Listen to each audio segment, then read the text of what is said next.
प्राचीन समय में एक राजा था। उसके राजकुमार को मृगया का बड़ा शौक था। राजा उसे बहुत चाहता था। वह राजकुमार की किसी इच्छा को अस्वीकार नहीं करता था।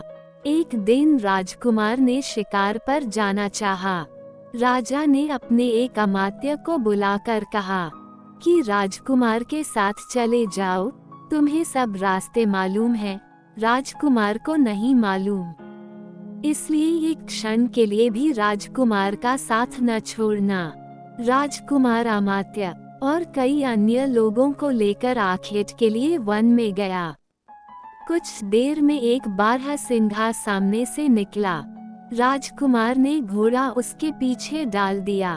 अमात्य ने सोचा कि राजकुमार का घोड़ा तेज है और शीघ्र ही बारहसिंघे को मार लिया जाएगा, इसलिए उसने कुछ ढील डाल दी। लेकिन बारहसिंघा दौड़ता ही रहा। राजकुमार कई कोस तक उसके पीछे गया, लेकिन उसे पा न सका। वह रास्ता भी भूल गया। उसने चाहा कि वापस अपने अमात्य और अन्य शिकारी साथियों से जा मिले, लेकिन वह बिल्कुल भटक गया। भटकते भटकते उसने एक स्थान पर देखा कि एक अति सुंदर स्त्री विलाप कर रही है। राजकुमार ने अपने घोड़े को रोका और स्त्री से पूछा कि तू क्यों रो रही है। स्त्री ने बताया कि मैं एक देश की राजकुमारी हूँ।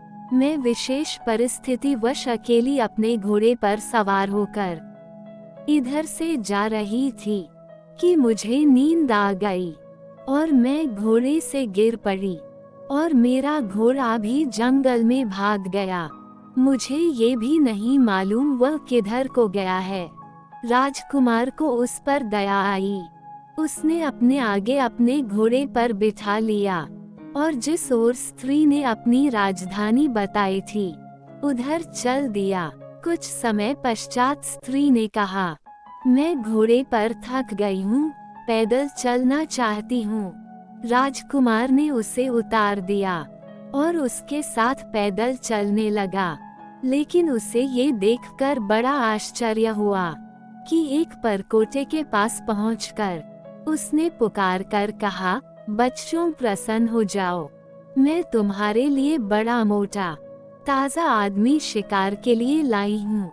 जवाब में आवाज आई, अम्मा कहाँ है वह आदमी, हमें जल्दी से दो, हम बहुत भूखे हैं। राजकुमार यह सुनकर बड़ा भयभीत हुआ। वह समझ गया कि ये स्त्री नरभक्षी वनवासियों की जाति की है और मुझे मारकर खा जाने के लिए यहाँ धोखे से लाई है। वह घोड़े पर बैठकर मुड़ने लगा। स्त्री ने देखा कि शिकार हाथ से निकला जाता है तो पलटकर कहने लगी, तुम परेशान क्यों हो, ये तो तुम्हारे साथ मजाक हो रहा था। राजकुमार ने कहा, खैर तुम अपने घर आ गई हो और अब मैं जा रहा हूँ। स्त्री बोली, तुम कौन हो, कहाँ जाओगे? राजकुमार ने अपना हाल बताया कि शिकार खेलने में राह भूल गया हूँ। स्त्री ने कहा, फिर मेरे साथ क्यों नहीं आते, थोड़ी देर आराम करो। राजकुमार की समझ में नहीं आया कि स्त्री पर विश्वास करे या न करे। उसने अंततः दोनों हाथ उठाकर कहा, हे भगवान, यदि तू सर्वशक्तिमान है तो मुझे इस विपत्ति से बचा और मुझे मेरा मार्ग दिखा। उसके ये कहते ही नरभक्षिणी स्त्री एक घने जंगल में गायब हो गई और कुछ देर में राजकुमार को अपना मार्ग भी मिल गया। अपने महल में पहुंचकर उसने अपने पिता से अपना संपूर्ण वृतांत कहा कि किस प्रकार वह अमात्य से बिछुड़ गया और नरभक्षिणी के पंजे में फंसते फंसते बचा। राजा इस बात से इतना क्रुद्ध हुआ कि उसे अमात्य का वध करवा डाला। शहरजाद इतनी कहानी कहकर फिर आगे बोली कि बादशाह सलामत। मंत्री गरीक बादशाह को ये किस्सा सुनाकर कहने लगा, मैंने विश्वस्त सूत्रों से मालूम किया है कि हकीम दूबा आपके किसी वैरी का जासूस है। और उसने इसे यहाँ पर इसलिए भेजा है कि आपको धीरे धीरे मार दे। ये ठीक ही है कि आपका रोग अभी दूर हो गया है, किंतु औषधियों का बाद में ऐसा प्रभाव होगा कि आपको अत्यंत कष्ट होगा और संभव है कि जान पर भी बनाए। मंत्री ने बादशाह को इतना बहकाया कि वह हकीम पर संदेह करने लगा। वह बोला, शायद तुम ठीक ही कहते हो सकता है कि यह मेरी हत्या के उद्देश्य से आया हो और किसी समय मुझे कोई ऐसी औषधि सुंघाए जिससे मेरी जान जाती रहे। मुझे वास्तव में अपने लिए खतरा मालूम होता है। मंत्री ने सोचा कि अपने षड्यंत्र को शीघ्र ही पूरा करना चाहिए, ऐसा न हो कि बादशाह का विचार बाद में पलट जाए। वह बोला, महाराज, फिर देर किस बात की है? उसे अभी बुलवा कर क्यों नहीं मरवा देते? बादशाह ने कहा, अच्छा, मैं ऐसा ही करता हूँ। बादशाह ने एक सरदार को भेजा कि इसी समय दूबा को यहाँ ले आओ। दूत उसे थोड़ी ही देर में ले आया। दूबा के आने पर बादशाह ने पूछा, तुम्हें मालूम है मैंने तुम्हें इस समय क्यों बुलाया है? उसने निवेदन किया कि मुझे नहीं मालूम। बादशाह ने कहा, मैंने तुम्हें प्राणदंड देने के लिए बुलाया है ताकि तुम्हारे षड्यंत्र से बचाव कर सकूं। हकीम को इससे बड़ा आश्चर्य हुआ और उसने पूछा कि मेरा अपराध क्या है कि आप मुझे मरवाए डाल रहे हैं? बादशाह ने कहा, तुम मेरे किसी शत्रु के जासूस हो और यहाँ मुझे मारने के लिए आए हो। मेरे लिए यही उचित है कि तुम्हें प्राणदंड देने में एक क्षण का भी विलंब न करूं।